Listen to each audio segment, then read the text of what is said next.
What's up, y'all? I do believe a celebration is in order.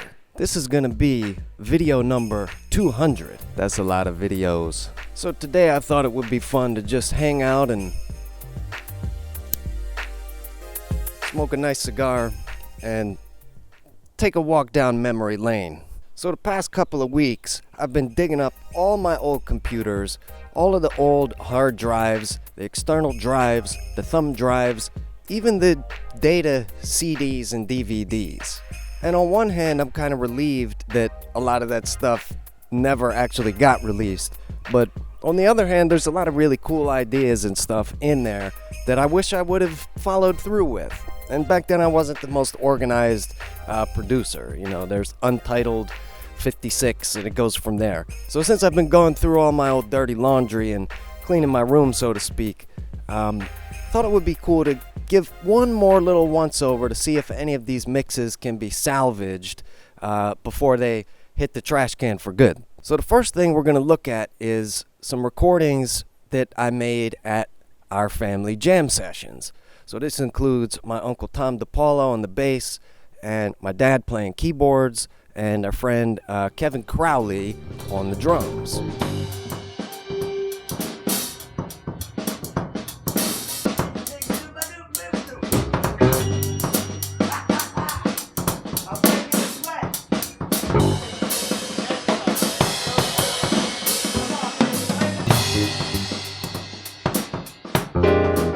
Next, we're going to look at some of my childhood recordings with my friend Stephen Clark. Now, Stephen is one of these genius mastermind comedy skit writers and songwriters, and this guy does it all. And we invented this project called Storytime Stephen.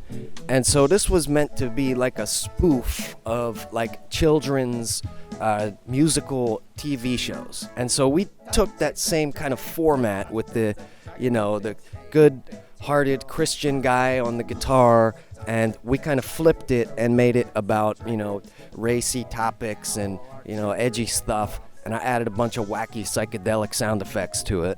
You should probably never tell stories like that to children, but it was hilarious, and we had a great time doing it. And we actually, the Storytime Stephen project was the very first CD that I burned and designed artwork for, and we actually sold copies of this to the school, to the kids in our class and friends and stuff, and even some of their parents listened to it and they loved it. I think we made like a couple $100 or something. And at that moment, I knew I wanted to sell records.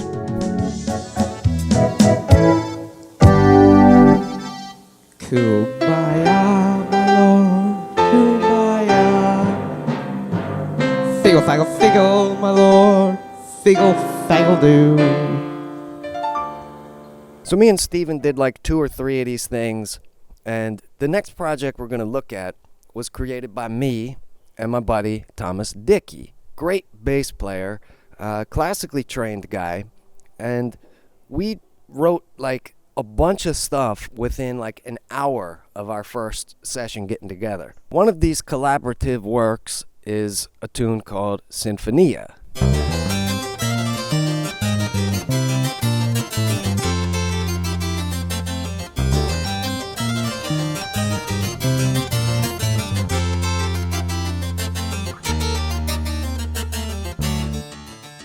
Now at this time, me and Thomas were putting out a lot of really abstract, avant-garde stuff, very inspired by Frank Zappa and the Mothers, the early 60s, really off-the-wall wacky stuff. It's basically a lot of noise.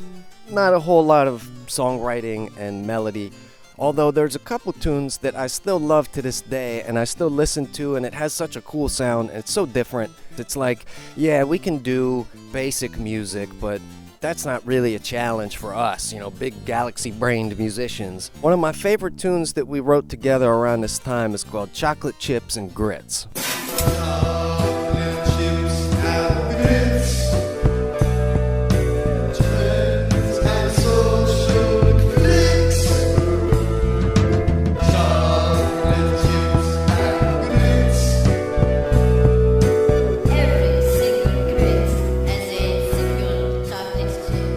So like I said, we were very influenced by Frank Zappa and the Mothers making fun of hippies and the hippie movement. In our time, we were making fun of the goths and the emos and the punk movement. It's just about comedy and having a good time. And this is a theme that I notice as a thread that ties all of my stuff together and all of my collaborations. There's a lot of humor and satire and a lot of like not taking everything so freaking seriously all the time. And I think we musicians and songwriters forget that in the 21st century. Everything has to be like a statement and like reaching out to the little guy and like, you know, making an impact and standing up for marginalized groups and blah, blah, blah. Can we just have fun? Can we just laugh and have a good time? Whatever happened to that? So everything... Well, there goes my ash. So everything up to this point, we haven't even hit high school yet, folks. So strap yourselves in, make some popcorn, get nice and comfy. So me and Thomas, we're like in the 9th and 10th grade or whatever, and we start to meet some other musicians. Now we got a drummer, now we got a guitar player. And so we took a lot of the tunes that we were writing around our Owen and Thomas project, and we basically arranged it for like a 4-piece rock combo. And thus we started our first band known as Stravagant. So we played at this pizza place called Citrone's, and basically, we had live shows pretty much every couple of months. We did them, and we sold like 80 tickets, and we made a bunch of money. We also started recording around this time, and a lot of the things that I'm playing for you now were recorded around 2006, 2007.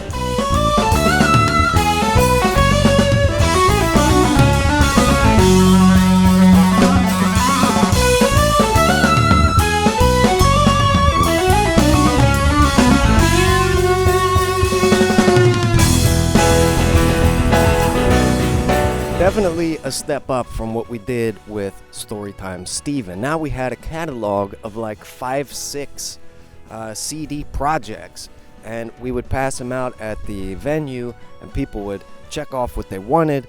They would send us a check, we'd drop them off hand delivered, and yeah, we made tons of money, we sold tons of records. Now we're getting into 2008, 2009. I mean, we weren't doing a lot with Stravagant at this time. It was kind of on its way out the door. One thing that I was still doing was a lot of composing. So at University of Maryland, we did a lot of different ensembles. I had some sort of composition in every single student recital for my entire tenure at University of Maryland. This includes a piece I wrote for the wind ensemble, for the jazz groups, for the Kronos Quartet, world famous electronic string quartet. And so after Stravagant started to sort of get into the back seat a little bit, I did more solo projects. I did a lot of like hip hop beats. I was influenced by guys like Sam I Am and Flying Lotus. My beats like the airstrike bombs, they get down. And around this time I was doing a lot of collaboration with guys like Azizi Gibson, of course, before he went to LA and got super duper famous. See this, see that, like please baby I need that, cause every time I don't deliver you be giving me feedback, like I don't love you, like I don't need you, like I can get another man who could feed me. Well, if you can, then go ahead. I don't know, 30, 40 different rappers over the years, Raz and Tim and all the guys from Baltimore that my cousin was hanging out with, and and so there wasn't really one cohesive thing around this time. It was like a lot of singles, it was like a lot of experiments and unfinished stuff that was going on until we hit 2012. Around that time I started gigging with other bands and focusing a little less on original music, and nothing that I wrote at that time really seemed like it was like ready to really be pushed out there with full force.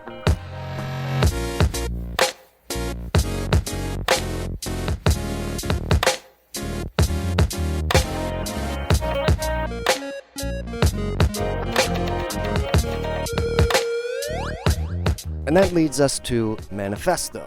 which is exactly what it sounds like. It's my musical manifesto, and it's sort of a combination of all of the loose ends and unfinished scraps from 2012 to 2016, and it's the best of the best. It's the cream of the crop. There's, you know, piano ballads, there's the prog rock extravagant type stuff, there's more electronic heavy dance stuff in there, there's some rapping, there's some singing, there's some beautiful R&B vocal harmonies. You can, of course, find it and download it and hear samples and all that in the links in the description below. And so Manifesto was kind of me jumping back into original music with full force, with a team of other producers and mentors. You know, I'd got some training on Pro Tools and some training doing music production type stuff. And so this Manifesto project was a lot more polished, and it's a lot more worthy of, I think, being released professionally. That's why we just wanna dance and sing. Ruination, ruination. We don't need to say no things to ruination, ruination. We gotta kick and scream. Since then, I try to do a lot of live looping and live performances, streaming, and, you know, just taking the channel in as many directions as I can. We started the podcast. We, you know, did Rolling Stone. We did political commentary. We did entertainment news. We had a viral video about the R. Kelly Lifetime docuseries.